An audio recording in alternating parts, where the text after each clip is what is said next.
السلام علیکم ناظرین، سیاست کے اس خبرنامے میں آپ کا استقبال ہے۔ خبرنامے کا آغاز کرتے ہیں اہم سرخیوں کے ساتھ۔ کرناٹک میں کانگریس کو ملا دوبارہ اقتدار، بی جے پی کو بدترین شکست۔ سعودی عرب میں ہندوستانی تارکین وطن کو ملازمت باقاعدہ بنانے 3 ماہ کی مہلت۔ بے قصور ثابت ہونے پر اعجاز احمد کی ملازمت بحال کرنے مرکز کا تیقن۔ سلمان خان بہت جلد بنیں گے دلہا، دلہن کا کر لیا انتخاب۔ پیش ہیں خبروں کی تفصیل۔ جنوبی ہند سے بی جے پی کا صفایا ہو گیا ہے۔ کرناٹک میں کانگریس نے آخرکار اقتدار پر واپسی کر لی ہے اور اپنی طاقت پر تشکیل حکومت کے موقف میں آ چکی ہے، جبکہ برسر اقتدار بھارتیہ جنتا پارٹی کو عوام نے بری طرح مسترد کر دیا ہے۔ اسے اصل اپوزیشن جماعت کا موقف بھی حاصل نہیں ہو سکا۔ کرناٹک اسمبلی انتخابات کے ووٹوں کی آج گنتی میں کئی حیرت انگیز نتائج سامنے آئے۔ آخری رجحانات کے مطابق کانگریس کو سادہ اکثریت حاصل ہو گئی، جبکہ سابق وزیر اعظم ایچ ڈی دیوے گوڑا کی جنتا دل سیکولر کو دوسرا مقام حاصل ہوا، جبکہ بی جے پی اقتدار سے تیسرے مقام پر پہنچ گئی۔ بی جے پی سے علیحدگی اختیار کر کے اپنی نئی جماعت کے جے پی بنانے والے سابق چیف منسٹر یدیورپا کی نئی پارٹی کا مظاہرہ بھی حوصلہ افزا نہیں رہا۔ وہ بی جے پی کے ووٹ تقسیم کرنے میں تو کامیاب ہوئے، لیکن اس سے ان کو کوئی خاص فائدہ نہیں پہنچا۔ آخری اطلاعات ملنے تک 224 رکنی اسمبلی میں کانگریس کو 119 نشستوں پر کامیابی مل سکتی ہے، جبکہ تشکیل حکومت کے لیے 113 ارکان کی ضرورت ہے۔ اس طرح کانگریس سادہ اکثریت سے آگے بڑھ چکی ہے اور وہ کسی جماعت کی تائید کے بغیر حکومت تشکیل دے گی۔ آخری اطلاعات ملنے تک کانگریس کو 80 نشستوں پر کامیابی حاصل ہو چکی ہے اور مزید 30 نشستوں پر اس کے امیدواروں کو سبقت حاصل ہے۔ بی جے پی نے 25 نشستوں پر کامیابی حاصل کر لی اور 40 پر کامیابی کا اندازہ ہے۔ جنتا دل سیکولر کو 24 نشستوں پر کامیابی حاصل ہو چکی ہے اور مجموعی طور پر اسے بھی 40 نشستوں پر کامیابی کا امکان ہے۔ یدیورپا کی کے جے پی کے 2 امیدوار کامیاب ہو چکے ہیں اور 6 حلقوں میں اس کے امیدواروں کو سبقت حاصل ہے۔ اہم کامیاب امیدواروں میں روشن بیگ، قمر الاسلام، یو ٹی قادر، مقبول بھاگوان، تنویر سیٹھ شامل ہیں۔ سابق مرکزی وزیر سی ایم ابراہیم کو بھدراوتی حلقے سے شکست ہو گئی۔ کرناٹک کی شکست سے بی جے پی جنوبی ہند میں اپنی واحد ریاست سے بھی محروم ہو چکی ہے۔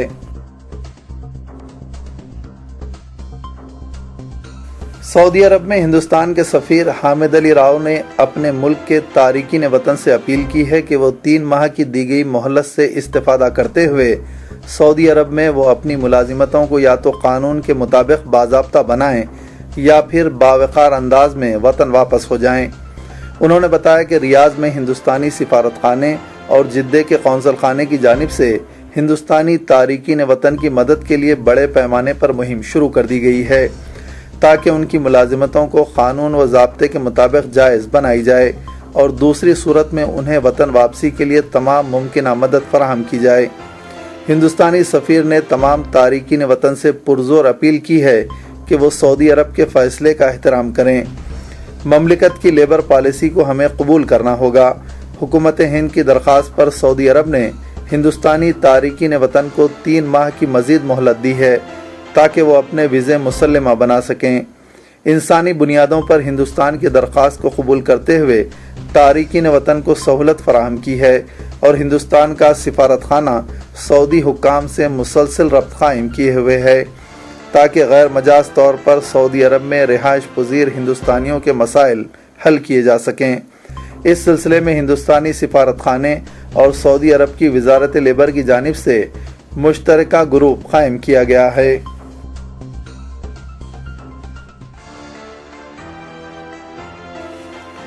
گجرات کے بدنام زمانہ وزیر اعلیٰ نریندر مودی کے مظالم کو بے نقاب کرنے اور گزشتہ 12 سال سے قانونی لڑائی لڑنے والی معمر خاتون ذکیہ احسان جعفری نے ایک بار پھر اعلان کیا کہ کہ گجرات قتل عام 2002 کے خلاف ان کی قانونی جنگ جاری رہے گی۔ انڈیا انٹرنیشنل سینٹر دہلی میں معروف سماجی کارکن تیستا سیتلواد کی قیادت میں منظم فرقہ وارانہ تشدد کے خطرات کے موضوع پر مذاکرے کا انعقاد عمل میں آیا، جس میں گجرات قتل عام میں شہید کیے گئے سابق رکن پارلیمنٹ احسان جعفری کی بیوہ ذکیہ جعفری، ان کے فرزند Tanvir Jafri, A B Bardhan, Sita Ram Yechury, D P Tripathi, Mani Shankar Aiyar, Brinda Karat, Kamal Faruqui, Zafar Agha, Gujarat کے سابق D G P Shiv Kumar اور راہل شرما نے شرکت کی۔ شرکاء نے ذکیہ جعفری اور تیستا سیتلواد کی جدوجہد کی ستائش کی اور اس لڑائی میں ان کا ساتھ دینے کی یقین دہانی کرائی۔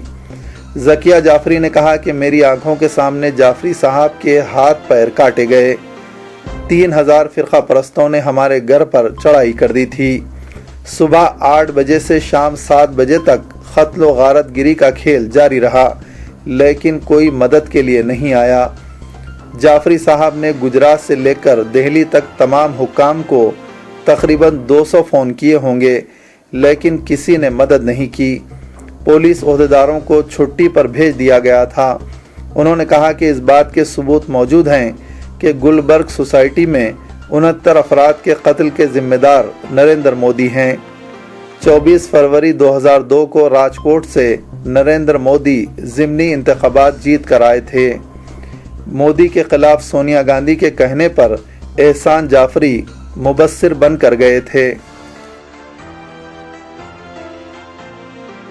اقلیتوں کی تعلیمی اسکالرشپ پر گجرات ہائی کورٹ کے فیصلے پر حکم التوا جاری کرنے سے انکار کے بعد گجرات حکومت نے سپریم کورٹ میں پھر اپیل کی ہے، جبکہ پہلے ہی عدالت عظمیٰ نے مودی حکومت کی سرزنش کرتے ہوئے کہا تھا کہ اقلیتی طلباء کو اسکالرشپ دیا جانا مذہبی امتیاز نہیں بلکہ ان کا دستوری حق ہے۔